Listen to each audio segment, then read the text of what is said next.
Did Viktor Orban just drive the final nail into the coffin of the European establishment? Or did he simply say out loud what world leaders have been whispering behind closed doors for months? Because tonight, the diplomatic mask didn't just slip, it shattered. And what's underneath is something the West never wanted you to see. This isn't a debate. This isn't political disagreement. This is a geopolitical earthquake shaking the entire European Union. For years, the narrative was tightly controlled. For years, the public was pushed to believe in a specific hero and a specific villain. But what happens when Europe's longest-serving leader stands up and declares, "The emperor has no clothes"?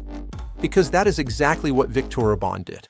He looked straight into the cameras and delivered a verdict about Volodymyr Zelensky so blunt, so raw, and so politically radioactive that mainstream networks allegedly scrambled to soften it. Why is Ursula von der Leyen suddenly silent? Why are phone lines in Washington reportedly melting under pressure? Is this the moment the entire Western narrative begins to collapse? Orban didn't just criticize policy. He described a reality, his view of it, one the West has poured billions into suppressing. He spoke of lost causes, of delusional leadership, of a strategic disaster far beyond the battlefield. And if Orban's perspective is accurate, even partially, then Europe is staring straight at the unraveling of its own story. They told you unity was strong. They told you victory was inevitable. But today, that illusion is on fire. So what exactly did Orban say that reportedly made seasoned diplomats go pale? And why do some analysts believe this moment is the signal Donald Trump has been waiting for? To understand the magnitude of this blow, you need the context. The timing wasn't random.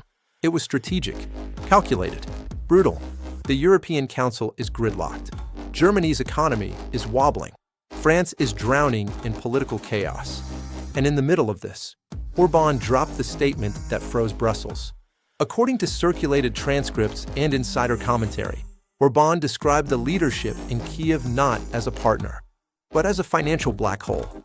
Even more explosive, he implied that Zelensky is no longer steering the ship, but functioning as a figurehead locking Europe into a losing deal. Orban's blunt summary? The check has bounced.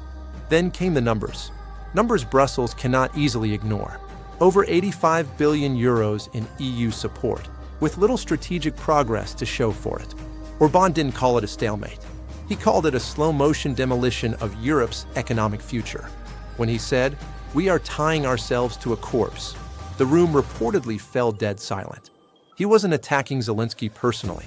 He was attacking the logic of the entire EU strategy. This is where it gets deeper.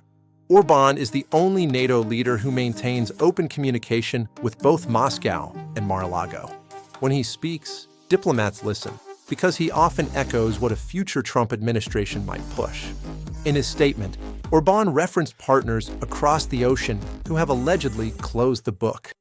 Analysts immediately connected this to a shift in U.S. political winds. Then came the most controversial part. Orban referenced assessments suggesting internal fractures within Ukraine's military support for Zelensky. He described corruption concerns that, according to him, continue to plague Western aid pipelines. In his words, European taxpayers are funding lifestyles of oligarchs, while their own energy bills explode. Meanwhile, German industries struggle. Factories close. Major companies shift production abroad. Orban's argument?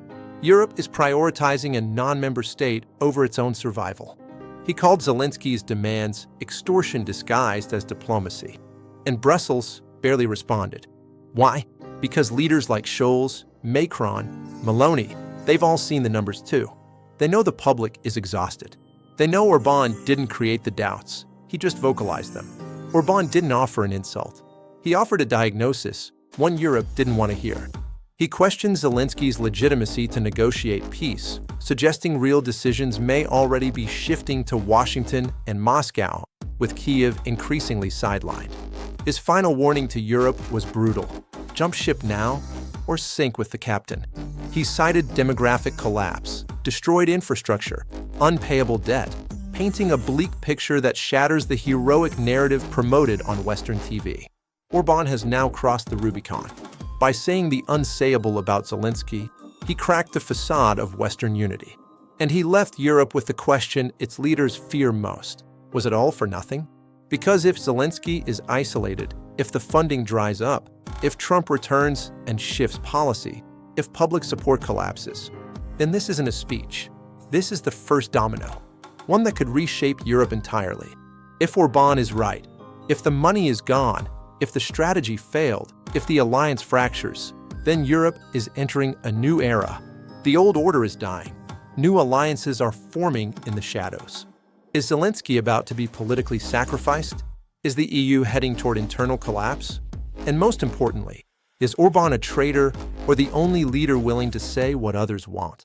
Because history is being written right now, and the ink isn't black. It's blood red. Don't look away. The next move is coming.